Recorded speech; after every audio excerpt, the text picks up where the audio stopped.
Carlo Ancelotti est vraiment un assassin. Salut les fraudes, j'espère que vous allez bien. On se retrouve pour une nouvelle vidéo. Débrief du match entre l'Espagnol Barcelone et le Real Madrid. Victoire 1-0 de l'Espagnol Barcelone et ça relance absolument tout en Liga. Parce que aujourd'hui, je vous l'avais dit pendant le live, ce match-là était pour moi le premier tournant de la saison. Parce que si le Real Madrid gagnait, tu arrivais la semaine prochaine en Liga contre l'Atlético Madrid avec 4 points d'avance sur l'Atlético et toujours au minimum 7 points d'avance sur le Barça. Donc tu pouvais te permettre de faire un faux pas contre l'Atlético, c'était pas dramatique. Aujourd'hui, tu t'inclines avant d'aller affronter l'Atlético Madrid. Ce qui fait que l'Atlético est à 1 point de toi, que le Barça peut revenir à 4 points et que si tu fais un faux pas contre l'Atlético, tu peux voir le Barça revenir à 1 point ou 2 points et perdre ta première place en Liga. Tu fais un faux pas aujourd'hui qui est dramatique dans un match aujourd'hui qui a été immonde. Le Real Madrid aujourd'hui a été immonde face à une équipe de l'Espagnol qui a joué bloc bas. Là, c'était bienvenu en Ligue 1. Bienvenue en Ligue 1. J'ai eu l'impression de voir PSG Reims ou PSG Nantes, des équipes qui jouent bloc bas comme jamais. Et à chaque fois qu'ils ont la balle, il n'y a pas de passe, je contrôle, je me retourne, je te donne le ballon. Je reçois la balle, bah, coup de flashball. Je reçois la balle, bah, oh, la passe, le ballon qui revient, bah, que des coups de pétard. Que des coups de pétard. Et l'Espagnol a essayé parce qu'aujourd'hui, tu ne peux pas en vouloir à l'Espagnol d'avoir joué comme ça. Parce que l'Espagnol lutte pour le maintien. Avec cette victoire, ils sortent de la zone rouge. Donc, ils ont tout fait pour essayer de récupérer un point au minimum et d'essayer de marquer sur contre-attaque. Ils ont joué bloc bas et ça a tenu. Parce que le Real Madrid a toujours ce problème avec les blocs bas. Ils n'arrivent pas à faire bouger les blocs bas. Aujourd'hui, il y a eu beaucoup de problèmes dans cette équipe du Real Madrid. Il y en a eu énormément. Déjà, sur la première mi-temps, tu es beaucoup trop tendre. L'Espagnol dégage tous les ballons, tu les récupères tous, mais tu mets pas de mouvement, tu mets pas de permutation, il n'y a pas de joueur qui bouge, il n'y a pas d'appel de balle, il n'y a pas de combinaison entre tes joueurs, le milieu de terrain n'arrive pas à jouer avec tes attaquants n'arrivent pas à jouer entre eux. C'était beaucoup trop tendre, tu tirais pas, tu n'arrivais pas à te créer des occasions. C'était beaucoup trop tendre. Le Real Madrid a sorti une première mi-temps calamiteuse.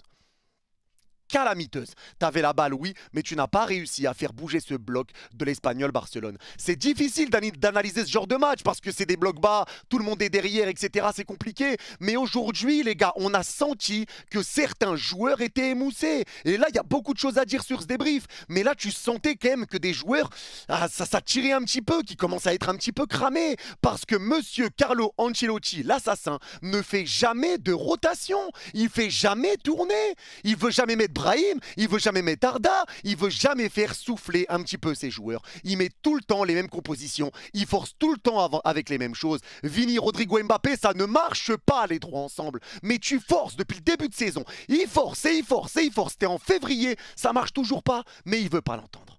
Il ne veut pas l'entendre, il ne fait que forcer dans ses idées, que forcer dans ses erreurs. Alors que pour moi, je le dis, je le répète, le Real Madrid a besoin de 2 de ses 3 attaquants. Les 3 ensemble, ça ne matche pas. Choisis qui tu veux côté gauche, etc. Mais les 3 ensemble, ça ne matche pas. Parce que Vinicius et Mbappé, ensemble, ça ne fonctionne pas. Les deux ne se trouvent pas, les deux n'arrivent pas à jouer ensemble. Vini a besoin d'un vrai numéro 9, ils ont du mal à se trouver. Rodrigo est excentré côté droit et pourtant c'est Rodrigo aujourd'hui qui pour moi a été l'un des seuls joueurs du Real à avoir sorti la tête de l'eau et à avoir ramené du danger. Mais aujourd'hui, tu l'as senti, contre un bloc bas, tu as besoin de joueurs qui vont faire des appels, qui vont permuter pour essayer un petit peu de déstabiliser la défense. Tu vas recevoir le ballon, tu vas faire un appel. Comme je l'ai déjà dit sur plusieurs débriefs du PSG, avant même de recevoir le ballon, il y a un autre joueur qui doit te faire un appel. Et tu dois savoir lui donner en une touche de balle ou laisser passer pour pouvoir passer ce bloc bas. Aujourd'hui, tout ce qui s'est passé, tu donnais la balle à Rodrigo ou à Mbappé ou à Vini et ils devaient tout faire tout seul. Oui, tu as une grande équipe. Oui, tu as des grands joueurs, les meilleurs joueurs du monde qui peuvent te faire des différences tout seul. Mais aujourd'hui, ce n'est pas normal que quand Vini ou Rodrigo, très souvent c'était Rodrigo, reçoit le ballon, il est pris par 4 joueurs, il s'arrête dos au but, entrée de surface, il attend qu'un joueur fasse un appel, personne fait un appel, tout le monde le regarde comme des pingouins. Allez. On le regarde comme des pingouins. Qu'est-ce que tu vas nous faire, Rodrigo? On te regarde, ma canaille. Et personne bouge. Donc Rodrigo essaye de se retourner et de faire des différences tout seul dans des petits périmètres. Il n'y a pas beaucoup d'espace. Il y a 4-5 joueurs autour de lui. Il faut mettre du mouvement. Et aujourd'hui, il n'y en a pas eu. Il n'y en a pas eu. Parce que justement, Vini sur le côté gauche, ça ne marche pas. Moi, j'arrive pas à comprendre pourquoi ça déséquilibre autant quand Vini joue. Quand Mbappé est là avec Rodrigo, ça se passe bien. Pourquoi il y a autant de déséquilibre quand il revient sur le terrain? Ça, faut m'expliquer parce que je n'arrive pas à comprendre. Aujourd'hui, Vini a pourtant fait une première mi-temps où il était assez en jambes. Une bonne première mi-temps pour Vinicius, clairement. Avec son geste technique en roulette, grand pont, tout ça. Son but qui a été refusé pour une faute d'Mbappé.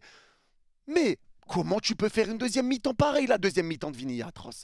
Elle est atroce, elle est horrible. Parce que je trouve que Vini, même s'il est très bon dans ses dribbles, etc., il met trop à mal cette équipe du Real Madrid par ses pertes de balles qui donnent des contre-attaques, par le fait qu'il ralentit un petit peu le jeu. C'est complexe.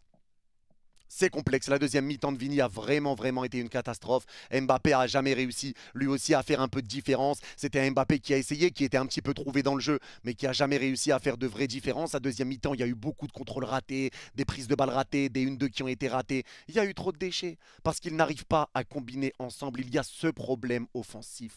Sans compter qu'aujourd'hui, tu avais un Valverde qui n'a pas fait son meilleur match, mais un Valverde qui a réussi plusieurs fois à te récupérer des ballons, à te donner un petit peu d'air, à te faire respirer.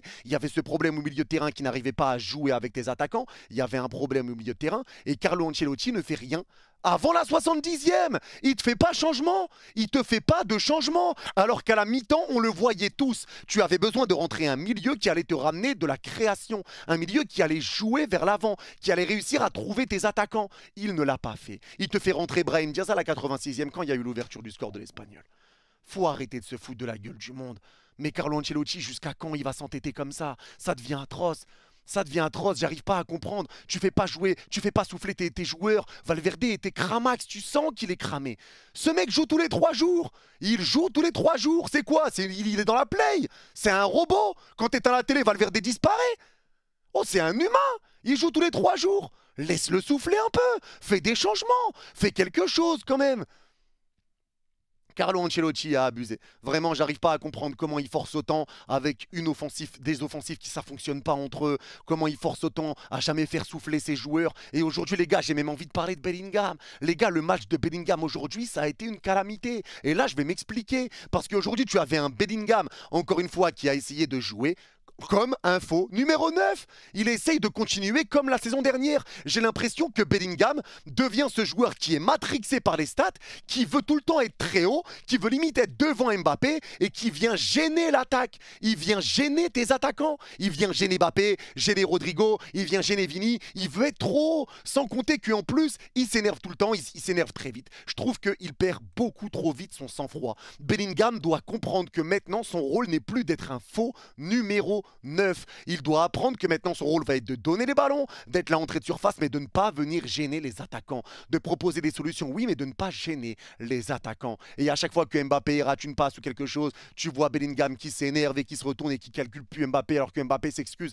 Je sais pas, j'ai l'impression que Belly veut pas comprendre, il ne veut pas comprendre que les choses changent et qu'il n'a pas le même rôle cette saison qu'il avait sur la saison dernière. Il n'a pas le même rôle, mais j'ai l'impression qu'il a du mal à l'ancrer dans sa tête. Et aujourd'hui, Bellingham, sa première mi-temps, c'est fantomatique.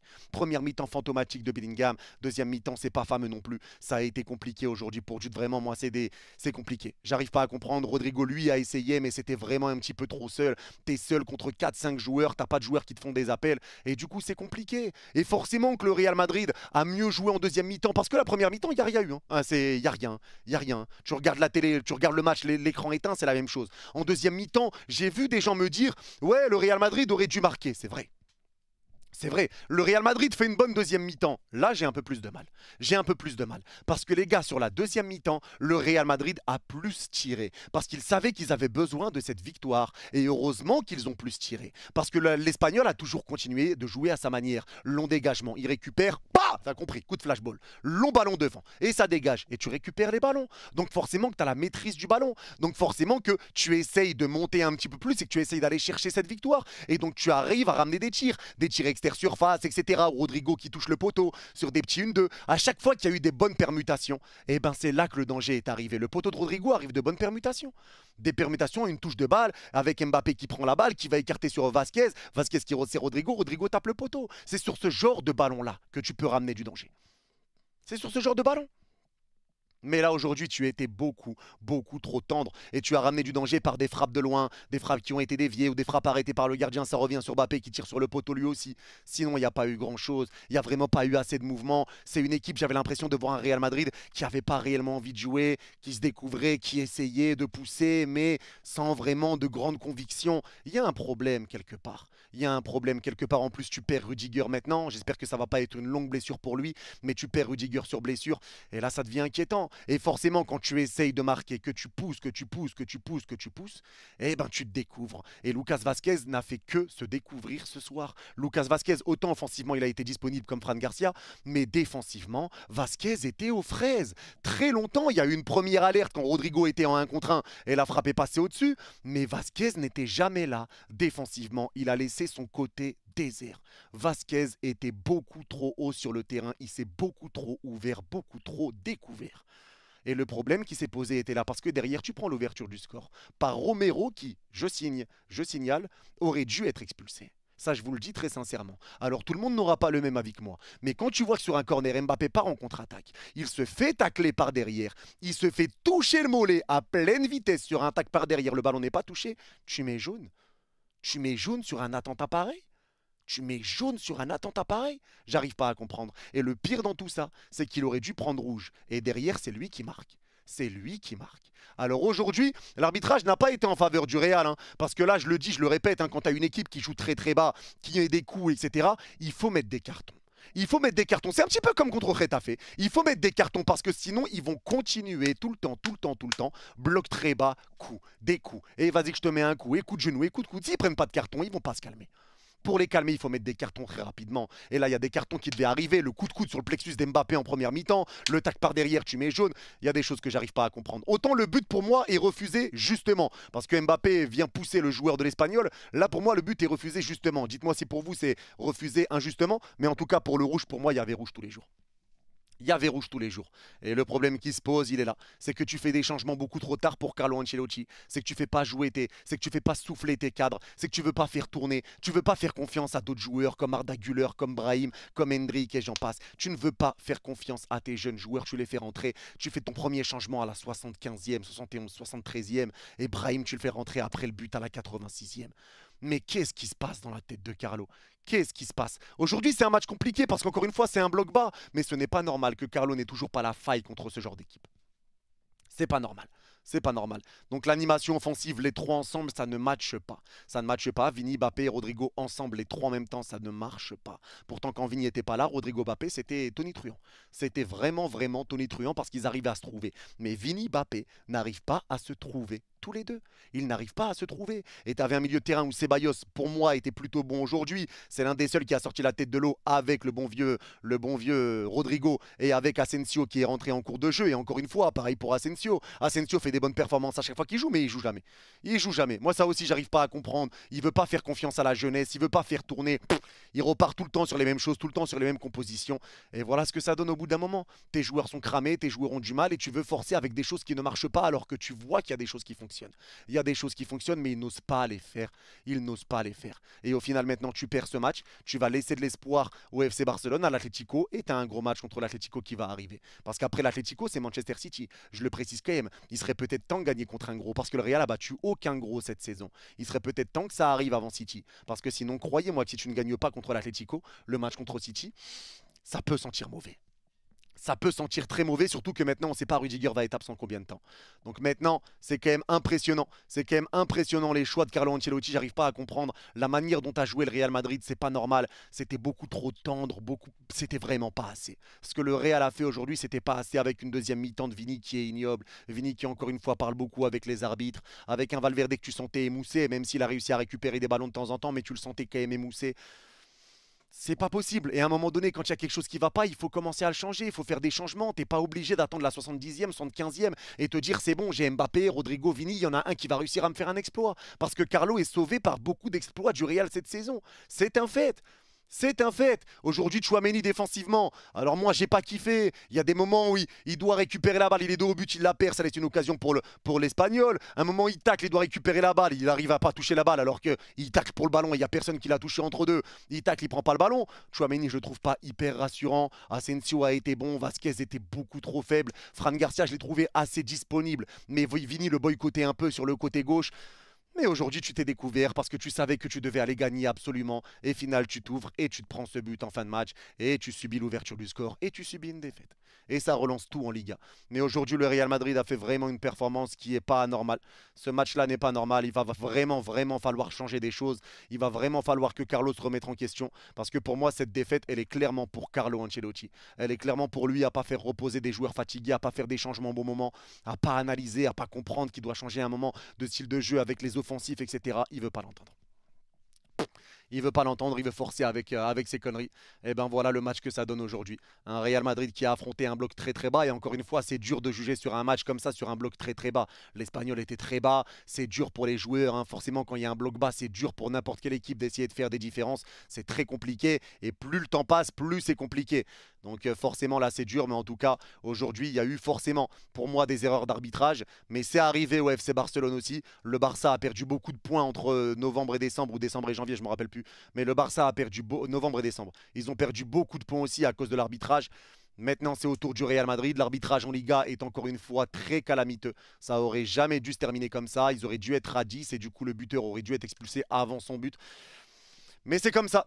C'est comme ça, il faut mettre des cartons sur ce genre de match, il faut avertir les joueurs sur ce genre de match. Mais là, clairement, pour moi, le grand responsable de ce désastre, c'est clairement Carlo Ancelotti. Il ne faut pas se cacher derrière l'arbitrage parce que vraiment, ce que Carlo a fait aujourd'hui, c'est du grand n'importe quoi. Et le problème, non, n'est pas Kylian Mbappé. Le problème aujourd'hui, c'est clairement le jeu collectif. Les joueurs qui ont du mal à combiner ensemble parce que j'ai l'impression de revoir une équipe du Real qui n'a aucune cohésion, aussi bien avec le milieu de terrain pour l'attaque et l'attaque entre elles.